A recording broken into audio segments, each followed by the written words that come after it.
ಇನ್ನು ನಟ ದರ್ಶನ್ ರಾಮಚಂದ್ರ ಆದರೆ ವಿಜಯಲಕ್ಷ್ಮಿ ಸೀತಾಮಾತೆ. ಇನ್ನು ಲಕ್ಷ್ಮಣ ಯಾರು ಅಂತಂದರೆ ದರ್ಶನ್ ರವರ ಆಪ್ತ ಆಗಿರುವಂತಹ ನಟ ಧನ್ವೀರ್. ಯಾಕೆಂತಂದರೆ ಧನ್ವೀರ್ ದರ್ಶನ್ ಜೈಲಿಗೆ ಹೋದಂತಹ ದಿನದಿಂದ ನಿರಂತರವಾಗಿ ವಿಜಯಲಕ್ಷ್ಮಿ ಅವರಿಗೆ ಸಾಥನ್ನು ಕೊಡ್ತಾ ದರ್ಶನ್ ರವರ ಕಷ್ಟ ಸುಖಗಳಲ್ಲಿ ಭಾಗಿಯಾಗ್ತಾ ಇದ್ರು. ಆದರೆ ಈಗ ಧನ್ವೀರ್ ದರ್ಶನ್ ರವರಿಂದ ದೂರ ಆಗಿಬಿಟ್ಟಿದ್ದಾರಾ ಅನ್ನುವಂತಹ ಮಾತುಕತೆಗಳು, ಅನುಮಾನಗಳು ವ್ಯಕ್ತವಾಗ್ತಾ ಇದೆ.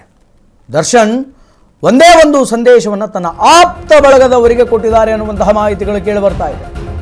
ನಟ ದರ್ಶನ್ ಧನ್ವೀರ್ ದೂರ ದೂರ. ದರ್ಶನ್ ಒಂದೇ ಒಂದು ಸಂದೇಶವನ್ನ ತನ್ನ ಆಪ್ತರಿಗೆಲ್ಲ ನೀಡಿದ್ದಾರೆ. ಏನು ಅಂತಂದ್ರೆ ಧನ್ವೀರನ್ನ ದೂರ ಇಡಿ ಅನ್ನುವಂತಹ ಒಂದು ಮಾಹಿತಿ. ಕಷ್ಟಕಾಲದಲ್ಲೂ ಜೊತೆಗಿದ್ದಂತಹ ಧನ್ವೀರನ್ನ ದೂರ ಇಟ್ಟಿದ್ಯಾಕೆ? ಆಪ್ತನಾಗಿದ್ದಂತಹ ಧನ್ವೀರನ್ನ ಯಾಕೆ ದರ್ಶನ್ ದೂರ ಮಾಡಿಕೊಂಡ್ರು ಅನ್ನುವಂತಹ ಪ್ರಶ್ನೆಗಳು ವ್ಯಕ್ತವಾಗ್ತಾ ಇದೆ. ದರ್ಶನ್ಗೆ ಬಲಭೀಮನಾಗಿದ್ದಂತಹ ಧನ್ವೀರ್ ಮಾಡಿದ್ದಾದ್ರೂ ಏನು ಅನ್ನುವಂತಹ ಪ್ರಶ್ನೆ. ಧನ್ವೀರನ್ನ ದರ್ಶನ್ ದೂರ ಇಡೋದಕ್ಕೆ ಯಾರು ಹೇಳಿದ್ದು, ಕಾರಣ ಏನು? ನಿಮ್ಮ ಶೋ ವೇಗ ನ್ಯೂಸ್ನಲ್ಲಿ ಈ ಕುರಿತು ಕಂಪ್ಲೀಟ್ ಡೀಟೇಲ್ಸ್ ಇದೆ. ಎಕ್ಸ್ಕ್ಲೂಸಿವ್ ಮಾಹಿತಿಯನ್ನು ಕೊಡುತ್ತೆ ನಿಮ್ಮ ಶೋ ವೇಗ ನ್ಯೂಸ್. ನಟ ದರ್ಶನ್ ಮತ್ತು ಧನ್ವೀರ್ ಇಬ್ಬರೂ ಕೂಡ ಈಗ ದೂರ ದೂರ ಆಗಿದ್ದಾರೆ ಅನ್ನುವಂತಹ ವಿಚಾರಗಳು ಕಂಡು ಬರ್ತಾ ಇದೆ. ದರ್ಶನ್ನ ಒಂದೇ ಒಂದು ಸಂದೇಶ ಏನು ಅಂತಂದರೆ ಆಪ್ತ ಧನ್ವೀರನ್ನ ದೂರ ಮಾಡುವಂತೆ ಸಂದೇಶವನ್ನು ರವಾನಿಸಿದ್ದಾರೆ ಅಂತ. ನಿರಂತರವಾಗಿ ಕಷ್ಟಕಾಲದಲ್ಲಿ ದರ್ಶನ್ ರವರ ಜೊತೆಗಿದ್ದಂತಹ ವ್ಯಕ್ತಿ ನಟ ಧನ್ವೀರ್. ಬಟ್ ಈಗ ಏಕಾಏಕಿ ದರ್ಶನ್ ರವರಿಂದ ದೂರ ಯಾಕೆ ಹೋಗಿದ್ದಾರೆ ಅನ್ನುವಂಥದ್ದು ಗೊತ್ತಾಗ್ತಾ ಇಲ್ಲ. ಬಹಳ ಅತ್ಯಾಪ್ತರು.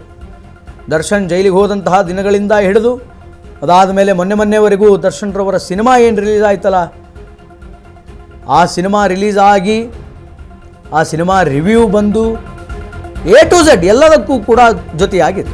ದರ್ಶನ್ ರವರನ್ನು ದೂರ ಇಡುವಂತೆ ಪತ್ನಿ ವಿಜಿಗೆ ಸಂದೇಶವನ್ನು ರವಾನಿಸಿದ್ದಾರೆ. ಧನ್ವೀರನ್ನು ದೂರ ಇಡುವಂತೆ 4 ತಿಂಗಳಿಂದ ದರ್ಶನ್ನಿಂದ ನಟ ಧನ್ವೀರ್ ಬಹಳ ದೊಡ್ಡ ಪ್ರಮಾಣದ ಅಂತರವನ್ನು ಕಾಯ್ದುಕೊಂಡಿದ್ದಾರೆ.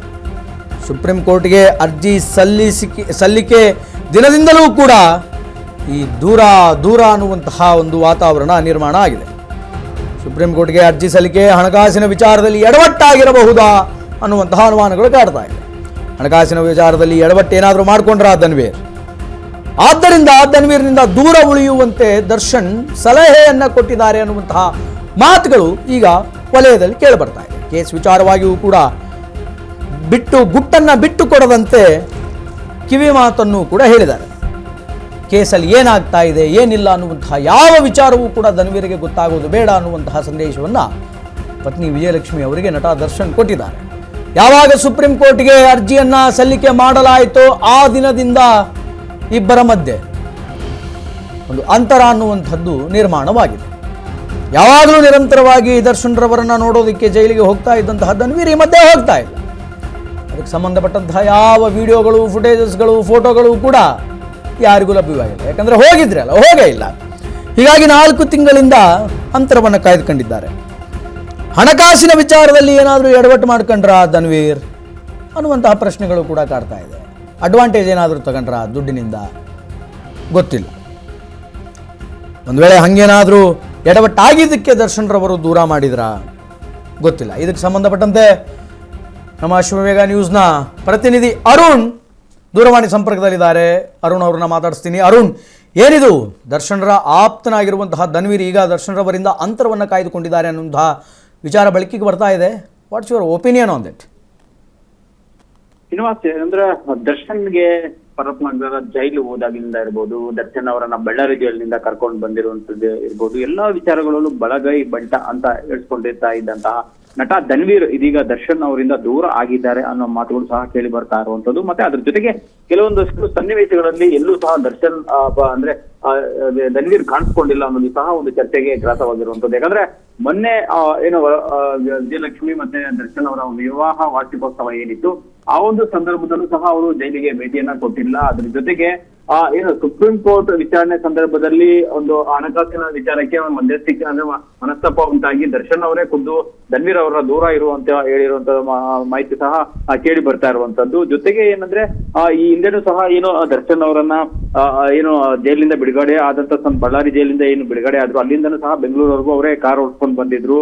ಆ ಒಂದು ಸಂದರ್ಭದಲ್ಲೂ ಸಾಕಷ್ಟು ಚರ್ಚೆ ಆಗಿತ್ತು. ದರ್ಶನ್ ಅವರಿಗೆ ನಿಜವಾದ ಆಪ್ತ ಮತ್ತೆ ನಿಜವಾದ ತಮ್ಮ ಅಂದ್ರೆ ಅವರು ಧನ್ವೀರ್ ಅಂತ ಹೇಳ್ಬಿಟ್ಟು ಸೋಷಿಯಲ್ ಮೀಡಿಯಾದಲ್ಲಿ ಸಾಕಷ್ಟು ವೈರಲ್ ಆಗಿದೆ. ಅದ್ರ ಜೊತೆಗೆ ಅವರನ್ನ ಮನೆಯಿಂದ ಏನು ಹಾಸ್ಪಿಟಲ್ಗೆ ಕರ್ಕೊಂಡು ಹೋದಂತ ಸಂದರ್ಭದಲ್ಲೂ ಧನ್ವೀರ್ ಅವರೇ ಕಾರನ್ನ ಡ್ರೈವ್ ಮಾಡ್ಕೊಂಡು ಹೋದ್ರು. ಬಳ್ಳಾರಿಯಿಂದ ಬೆಂಗಳೂರು ಕರ್ಕೊಂಡ್ ಬಂದಂತ ಸಂದರ್ಭದಲ್ಲೂ ಅವರೇ ಡ್ರೈವ್ ಮಾಡ್ಕೊಂಡು ಬಂದ್ರು. ಮತ್ತೆ ಬೇರೆ ಬೇರೆ ಸಂದರ್ಭದಲ್ಲಿ ಕೋರ್ಟ್ಗೆ ಬಂದಂತ ಸಂದರ್ಭದಲ್ಲೂ ಸಹ ಧನ್ವೀರ್ ಅವರು ಬಂದು ದರ್ಶನ್ ಅವ್ರನ್ನ ಮಾತಾಡ್ತಾ ಇದ್ರು. ಆದ್ರೆ ಕಳೆದ ಕೆಲ ದಿನಗಳಿಂದ ದರ್ಶನ್ ಆದಿಂದ ಧನ್ವೀರ್ ಅವರು ಅಂತರ ಕಾಯ್ದುಕೊಂಡಿದ್ದಾರೆ ಅನ್ನೋದು ಸಹ ಕೇಳಿ ಬರ್ತಾ ಇರುವಂತದ್ದು. ಒಂದಷ್ಟು ಮಾಹಿತಿಗಳನ್ನ ಈಗ ಅವ್ರಿಗೆ ಹೊರಗಡೆ ಬರ್ತಾ ಇರುವಂತದ್ದು, ಒಂದು ಸುಪ್ರೀಂ ಕೋರ್ಟ್ಗೆ ಅರ್ಜಿ ಸಲ್ಲಿಸಿದಂತ ಸಂದರ್ಭದಲ್ಲಿ ಕೆಲವೊಂದಷ್ಟು ಹಣಕಾಸಿನ ವಿಚಾರಣೆ ನಿರ್ವಹಣೆ ಮಾಡುವಲ್ಲಿ ಧನ್ವೀರ್ ಅವರು ಎಡವಿದ್ದಾರೆ ಅನ್ನೋದು ಸಹ ದರ್ಶನ್ ಆಪ್ತರಿಂದ ಕೇಳಿ ಬರ್ತಾ ಇರುವಂತಹ ಮಾತುಗಳು. ಅದೇ ವಿಚಾರಕ್ಕೆ ದರ್ಶನ್ ಅವರು ಧನ್ವೀರ್ ಅವ್ರನ್ನ ದೂರ ಇರು, ನನ್ನ ಹತ್ರ ಬರಬೇಡ, ಮತ್ತೆ ಅಂತ ಹೇಳ್ಬಿಟ್ಟು ವಿಜಯಲಕ್ಷ್ಮಿ ಅವ್ರ ಜೊತೆ ಹೇಳ್ಕೊಂಡಿದ್ದಾರೆ ಅನ್ನೋ ಮಾತುಗಳು ಸಹ ಕೇಳಿ ಬರ್ತಾ ಇರುವಂತದ್ದು. ಅದ್ರ ಜೊತೆಗೆ ಏನಂದ್ರೆ ಬೆಂಗಳೂರಿನ ಪರಪ್ನಗರ ಜೈಲಿಗೆ ಆಗಸ್ಟ್ 14ರಂದು ದರ್ಶನ್ ಅವರು ಹೋಗಿರುವಂತದ್ದು. ಸೊ ಅದಾದ ಕೆಲ ದಿನಗಳಿಂದ ಪ್ರತಿ ವಾರನೂ ಸಹ ಧನ್ವೀರ್ ಅವರು ಜೈಲಿಗೆ ಭೇಟಿಯನ್ನ ಕೊಟ್ಟು ದರ್ಶನ್ ಅವ್ರಿಗೆ ಬೇಕಾದಂತ ಬಟ್ಟೆ ಇರ್ಬೋದು, ಮತ್ತೆ ತಿಂಡಿ ತಿನಿಸುಗಳನ್ನ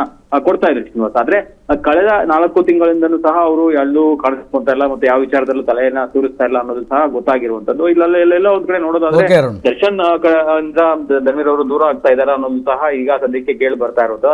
ಇದಕ್ಕೆಲ್ಲ ಸಹ ಧನ್ವೀರ್ ಅವರೇ ಸ್ಪಷ್ಟನೆಯನ್ನ ಕೊಡ್ಬೇಕಾಗುವಂತದ್ದು. ಧನ್ಯವಾದಗಳು ಅರುಣ್.